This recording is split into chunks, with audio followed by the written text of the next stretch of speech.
Good morning, boys and girls. Happy Monday. I'm here to start us with a new book today. We took a vote, and some of us didn't chime in on that, but that's okay too. The most votes that I got was for the City of Ember, so I'm going to start that today.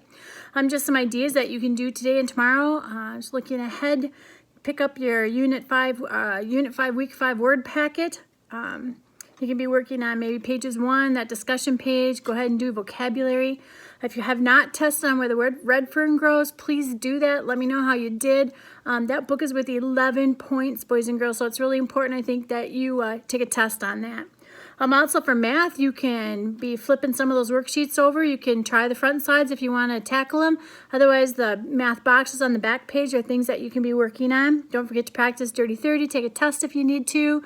Work on your flashcards. Have somebody at home flashing you just for a quick review for that. You can also play Prodigy.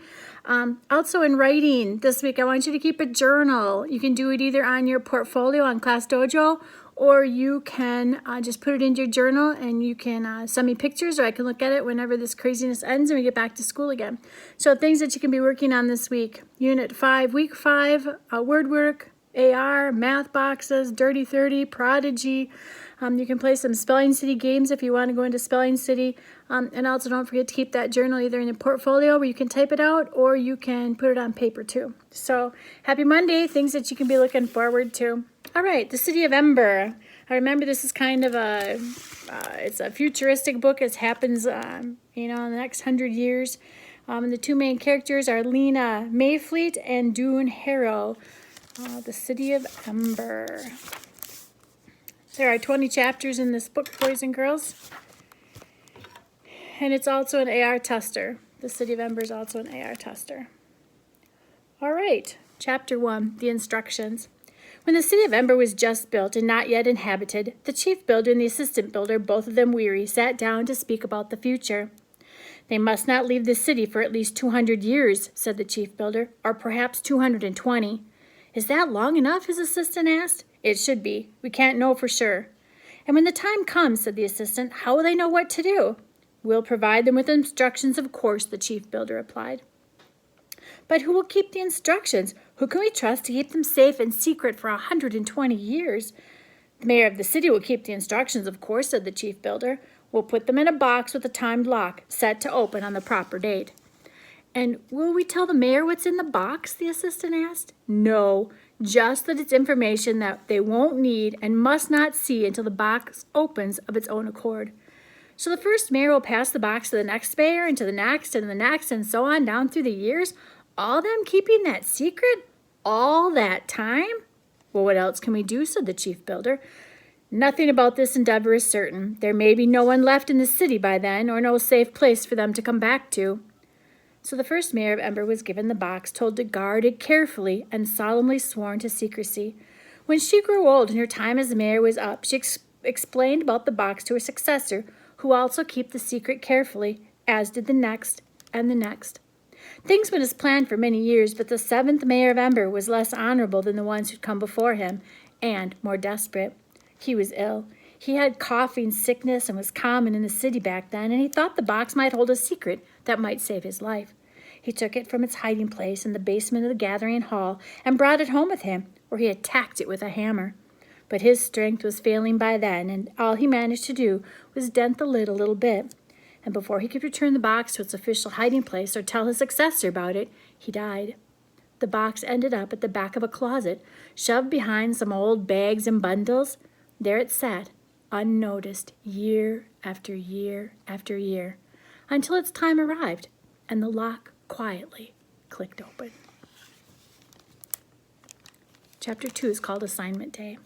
In the City of Ember, the sky was always dark. The only light came from great flood lamps mounted on the buildings and the tops of poles in the middle of the larger squares. When the lights were on, they cast a yellowish glow over the streets, people walking by threw long shadows that shortened and then stretched out again. When the lights were off, as they were between 9 at night and 6 in the morning, the city was so dark that people might as well have been wearing blindfolds. Sometimes darkness fell in the middle of the day. The City of Ember was old, and everything in it, including the power lines, was in need of desperate repair. So now and then the lights would flicker and then go out. There was terrible moments for the people of Ember. As they came to a halt in the middle of a street or stood stock still in their houses, afraid to move in the utter blackness, they were reminded of something they preferred not to think about, that someday the lights of the city might go out and never come back on again. But most of the time, life proceeded as it always had. Grown people did their work, and younger people, until they reached the age of 12, went to school. On the last day of their final year, which was called Assignment Day, they were given jobs to do. The graduating students occupied room 8 of the Ember School.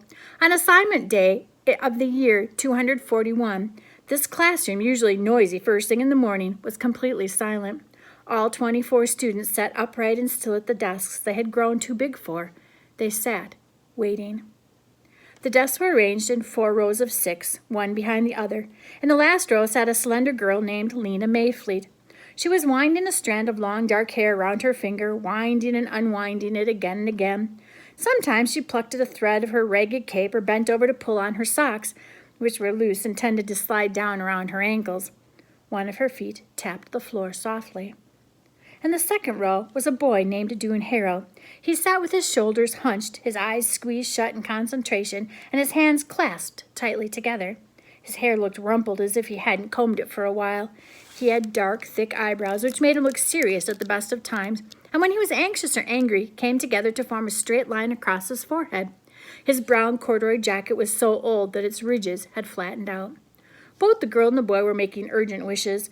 Doon's wish was very specific. He repeated it over and over again, his lips moving slightly, as if he could make it come true by saying it 1,000 times. Lina was making her wish in pictures rather than in words. In her mind's eye, she saw herself running through the streets of the city in a red jacket. She made this picture as bright and as real as she possibly could. Lina looked up and gazed around the schoolroom. She said a silent goodbye to everything that had been familiar for so long. Goodbye to the map of the city of Ember in its scarred wooden frame and the cabinet whose shelves held the book of numbers, the book of letters, the book of the city of Ember. Goodbye to the cabinet drawers labeled new paper and old paper. Goodbye to the 3 electric lights in the ceiling that seemed always, no matter where you sat, to cast the shadow of your head over the page you were writing on. And goodbye to their teacher, Miss Thorne, who had finished her last day of school speech, wishing them luck in their lives they were about to begin. Now, having run out of things to say, she was standing at her desk with her frayed shawl clasped around her shoulders, and still the mayor, the guest of honor, of course, had not arrived. Someone's foot scraped back and forth on the floor. Miss Thorne sighed, and then the door rattled open, and the mayor walked in. He looked annoyed, as though they were the ones who were late. "Welcome, Mayor Cole," Miss Thorne said. She held out her hand to him. The mayor made his mouth smile. "Miss Thorne," he said, enfolding her hands. "Greetings. Another year, my dear." The mayor was a vast, heavy man, so big in the middle that his arms looked small and dangling. In one hand, he held a little cloth bag. He lumbered to the front of the room and faced the students. His gray, drooping face appeared to be made of something stiffer than ordinary skin. It rarely moved except for making that smile that was on it now. "Young people of the highest class," the mayor began. He stopped and scanned the room for several moments. His eyes seemed to look out from far back inside of his head. He nodded slowly. "Assignment day now, isn't it?" "Yes, first we get our education, then we serve our city." Again, his eyes moved back and forth along the rows of the students, and again he nodded, as if someone had confirmed what he'd said. He put the little bag on Miss Thorne's desk and rested it on its hand. "What will the service be? Perhaps you're all wondering." He did his smile again, and his heavy cheeks folded like drapes.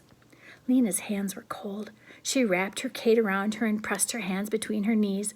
"Please hurry, Mr. Mayor," she said silently. "Please just let us choose and get it over with." Doon in his mind was saying the same thing, only he didn't say please.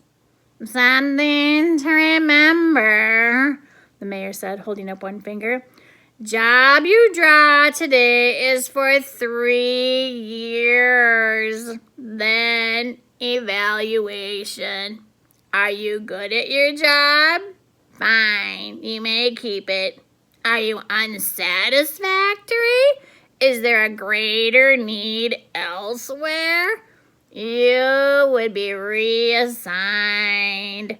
It's extremely important, he said, jabbing his finger at the class, for all work of Ember to be done, to be properly done.